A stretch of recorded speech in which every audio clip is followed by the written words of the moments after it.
Muito bom dia a todos. É uma alegria mais uma vez poder estar nesse canal para falarmos um pouco mais da palavra de Deus. Meu nome é Valdir, você me conhece.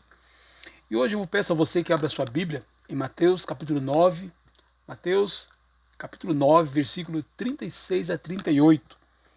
Vai ser o nosso texto base da mensagem de hoje.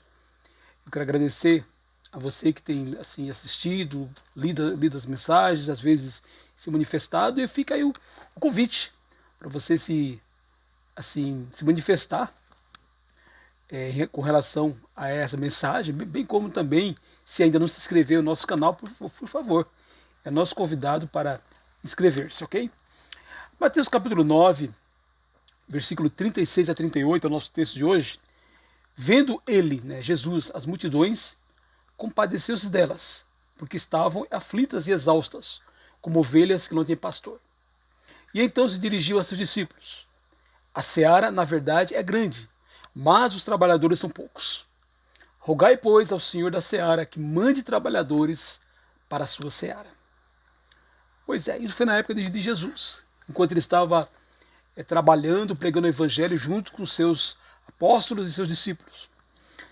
Mas não foi somente na época de Jesus. A seara é grande. Na verdade, nós temos um mundo inteiro para pregar o evangelho, para compartilhar a palavra de Deus. Ela é grande. Temos um mundo inteiro para servir com a boa nova. Mas as pessoas dispostas a se servir são poucas. E por isso, como na época de Jesus, devemos estar pedindo que o Senhor mande cada vez mais trabalhadores. De um lado, que o Senhor continue nos animando para que possamos continuar trabalhando, servindo as pessoas, servindo a igreja, proclamando assim a boa nova do Evangelho, também levantando aqueles que estão assim, às vezes desanimados. Todos nós passamos às vezes por momentos de desânimo. Precisamos pedir, orar uns pelos outros para que Deus nos levante, nos anime, para que possamos continuar a obra de Deus. Porém, hoje o tema de hoje precisa-se de trabalhadores na obra do Pai. Só que se eu e você queremos ser trabalhadores, há alguns requisitos. Precisamos ter alguns requisitos, e eu gostaria de falar hoje sobre 5 requisitos importantes para que nós sejamos assim obreiros eficazes, trabalhadores eficazes na obra de Deus. Primeiro requisito, se você quer ser um trabalhador na seara de Jesus, é um profundo comprometimento com o Senhor. Ou seja, para servir a Jesus precisa que a minha e a sua conversão tenha sido uma conversão genuína. Eu lamento a dizer, mas nem todos aqueles que são batizados, às vezes batizados por motivos talvez errados, talvez não entenderam direito, nem todos os batizados estão comprometidos com Jesus. Um discípulo servidor precisa ter como meta servir ao seu Senhor, independente do reconhecimento humano ou mesmo essa pessoa não tem objetivos próprios. Na segunda carta a Timóteo, capítulo 2, versículo de 1 a 5, o apóstolo Paulo compara o servidor, o obreiro, com um soldado. E ele diz, capítulo 2, Quanto a você, meu filho, fortifique-se na graça que há em Cristo Jesus. E o que você ouviu de mim, na presença de muitas testemunhas, isso mesmo transmita a homens fiéis, idôneos para instruir a outros. Participe dos meus sofrimentos como bom soldado de Cristo Jesus. Nenhum soldado em serviço se envolve em negócios desta vida, porque o seu objetivo é agradar aquele que o recrutou. Igualmente, o atleta não é coroado se não competir segundo as regras. Então, as pessoas, para servir na obra de Deus, eu e você precisamos ter um comprometimento exclusivo com a palavra de Deus, com o reino de Deus, com o serviço cristão. Tudo que fazemos, o nosso serviço secular, a nossa vida, a nossa casa, os nossos bens, nossa saúde, tudo que temos, a nossa família, tudo que temos, devemos utilizar para servir ao mundo sem Deus, na busca do perdido, como também servir a igreja, o corpo de Cristo, aqueles que já são salvos, mas que precisamos estar se ajudando uns aos outros. Então, as pessoas, elas vão aceitar ser servidas quando perceber que a motivação do trabalhador não é dominá-las, não é ganhar o dinheiro delas, mas quando percebe que essa pessoa não é uma pessoa perfeita, claro, mas ela tem como meta principal, ela tem um profundo comprometimento com Jesus e com a igreja dele. É um soldado. É um soldado que não se envolve com as coisas deste mundo, os valores deste mundo são cada vez menos importantes. O trabalhador cristão, o voluntário na obra de Deus, que quer ser um trabalhador cristão, a segunda característica é que ele lidera através de seu exemplo de vida, não por imposição ou domínio. Lucas 22, de 24 a 30, naquele texto, Jesus diz que as pessoas, que os líderes humanos, eles dominam, eles gostam de ser chamados de maiorais. Então, todos nós somos tentados a ter poder, a querer dominar sobre as pessoas. Todos somos. Sejamos honestos com isso. Mas o discípulo de Jesus é cada vez mais vacinado contra este mal. Tudo que ele faz na igreja, tudo que ele faz junto com a igreja, tudo que ele faz tem como motivação servir a Jesus em primeiro lugar, ao próximo e servir a igreja. Assim, o obreiro de Deus, o obreiro fiel de Jesus, ele é respeitado e suas palavras muitas vezes são ouvidas não porque ele fala duro, assim, porque ele impõe, mas porque a sua palavra, os seus ensinamentos, seus conselhos são baseados na palavra de Deus e são autenticados pelo seu próprio exemplo de vida. As pessoas ouvem o obreiro de Deus, o trabalhador na obra de Deus, mas ao mesmo tempo elas conseguem ver o evangelho sendo vivido por essa pessoa. Por esse motivo, esse é um requisito importante. O terceiro requisito para alguém que quer trabalhar na obra de Deus é que tem que ser uma pessoa com uma visão espiritual sobre o trabalho. Ele sabe, todo trabalhador de Deus sabe que trabalha para Deus, a favor de Deus e contra o diabo. E por isso, muitas vezes, ele será tentado, ele será, inclusive, sofrerá oposição vinda do próprio ser do mal. Em 2 Coríntios, capítulo 10, o apóstolo Paulo, falando sobre as armas espirituais, no versículo assim, 3, ele diz: porque, embora andemos na carne, ou seja, como seres humanos, não lutamos segundo a carne. Porque as armas da nossa luta não são carnais, mas poderosas em Deus para destruir fortalezas, destruímos raciocínios falaciosos e toda arrogância que se levante contra o conhecimento de Deus, e levamos cativo todo pensamento à obediência de Cristo. Então ele sabe, o obreiro de Deus sabe que ele não está fazendo o serviço que é dele, ele sabe que não está se autopromovendo, não é a sua palavra, mas é a palavra de Jesus, é a palavra de Cristo, é a palavra de Deus. E por isso ele também utiliza métodos espirituais, ao invés de métodos carnais. O obreiro de Deus, ele não fica desanimado facilmente.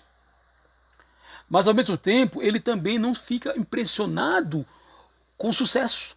Ele não se deixa levar por um sucesso momentâneo, né? Ele não fica embriagado com o sucesso. Não. Ele se alegra com o sucesso, ele se alegra, por exemplo, quando o ministério dele está funcionando, quando existem pessoas sendo convertidas, pessoas crescendo, mas ele sabe que é para Deus, que na verdade ele é apenas um instrumento de Deus, assim, na obra, e por isso ele não fica embriagado com esse sucesso, porque o sucesso é Deus, a honra é de Deus. Ao mesmo tempo, quando não dá certo, quando as coisas não funcionam bem, quando às vezes as pessoas desanimam, quando às vezes o obreiro de Deus também sofre, às vezes, críticas, sofre oposição, ele também não se deixa ficar tão desanimado. Porque ele sabe que aquela crítica, que aquela oposição, ele sabe que aquilo lá não é contra ele, é contra a obra de Deus. E ele sabe que Satanás e seus anjos tramam contra e certos reveses são normais. O trabalhador cristão, quando contrariado, ou mesmo quando tem certos fracassos, ele não encara a situação de uma maneira humana. Ele tenta, eu sei que é difícil às vezes fazer isso, mas ele tenta não levar para o lado pessoal. porque a visão dele é espiritual. Ele sabe que ele está numa batalha espiritual, que ele é um soldado de Jesus.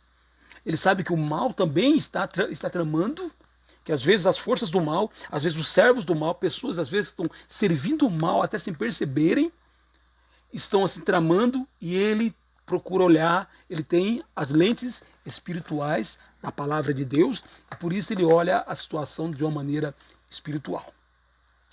Ele sabe que o Deus desse século cegou os incrédulos que estão nas garras do diabo. 2 Coríntios capítulo 4, versículo 3 e 4.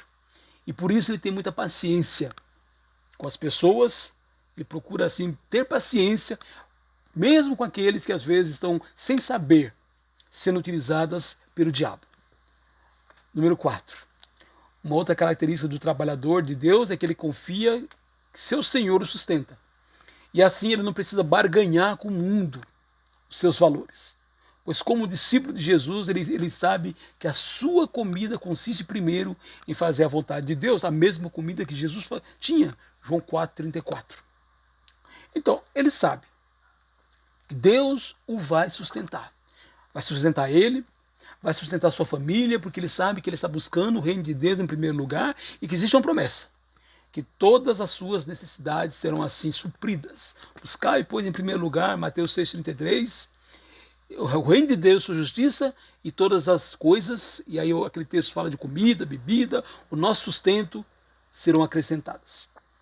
Então ele sabe que tudo que tem é fruto das bênçãos do Pai Celestial, não de seu esforço ou das dezenas de horas extras que ele faz no trabalho secular dele. Não? Ele tem o trabalho secular dele, ele às vezes é um pedreiro, às vezes, eu no meu caso sou um servidor público, às vezes ele pode ser um advogado, enfim, não importa o que ele seja, mas ele sabe que o seu trabalho, seu sustento não vem dali. O seu sustento vem de Deus, que utiliza essas maneiras para sustentá-lo. O servo fiel está convicto das promessas de Deus e de que será o primeiro a usufruir do fruto do trabalho cristão. Está lá no texto que nós lemos, no 2 Timóteo capítulo 1, versículo 6, capítulo 2, né? 2 Timóteo 2, 6 fala isso, que o trabalhador cristão é o primeiro a usufruir do fruto. Mesma coisa em 1 Timóteo capítulo 5, 17 e 18. A quinta característica do trabalhador cristão é que ele depende de Deus. E por isso ele presta contas periodicamente do seu trabalho para com o Senhor. Ou seja, o trabalhador cristão é uma pessoa de oração. Ele trabalha, ele visita, ele ensina, ele está presente na vida dos discípulos, dos irmãos, ele está presente na vida das pessoas que assim o requisitam, que querem a sua ajuda, mas jamais deixa em segundo plano sua vida de comunhão assim com o Pai Celestial. Então, a quinta característica: se eu quero ser voluntário na obra de Deus, eu preciso prestar contas ao chefe. E o nosso chefe, o Senhor do nosso trabalho, não somos nós mesmos, nós somos servos. O Senhor do nosso trabalho se chama Jesus Cristo, e por isso constantemente nós estamos assim prestando contas a Ele do nosso trabalho. Então eu quero só assim recapitular. Você quer ser um obreiro fiel? Você quer ser assim, um trabalhador na obra de Deus? Pensa nessas 5 características. Primeiro, comprometimento profundo com o Senhor. Conversão genuína. Segundo, lidera através do exemplo de vida. Não somente prega a verdade, mas procura viver essa verdade. Terceiro, é uma pessoa com uma visão espiritual. Ele não se ilude com o sucesso, mas também não fica desanimado para baixo, muito para baixo com o fracasso, porque ele sabe que está numa guerra espiritual, lutando contra as forças do mal. Quarto, confia que Deus vai sustentá-lo. O pão dele, o pão nosso de cada dia está garantido porque o Senhor nos sustenta. E número 5, o trabalhador de Deus depende de Deus, assim, e por ser dependente de Deus, ele está sempre aos pés do Senhor em oração, colocando sua vida, confessando seus pecados, intercedendo pelos outros, tudo isso porque ele sabe que ele tem um chefe e periodicamente ele precisa assim consultar, prestar contas a esse chefe. Precisa-se de voluntários, precisa-se de trabalhadores na obra do Pai. Você é um voluntário? que a sua resposta seja sim. Se você ainda não é, a placa está bem grande. Precisa de trabalhadores na obra do Pai. Seja você também um voluntário. Se você quer ter essa mensagem por escrito, é só entrar lá no portal igrejadecristo.net, que lá a mensagem está prontinha para você assim poder compartilhar com quem você quiser. Nesta quarta-feira, o que fizermos, não importa assim o nosso trabalho assim secular, que a gente saiba que eu e você, uma vez discípulos de Jesus, nós somos voluntários na obra do Pai, nós somos trabalhadores na obra do Pai. Aquilo que Jesus orou, que Deus mandasse trabalhadores, nós somos eles. E que possamos trabalhar cada vez melhor, assim, servindo ao nosso Deus. Que Deus nos abençoe nesta quarta-feira.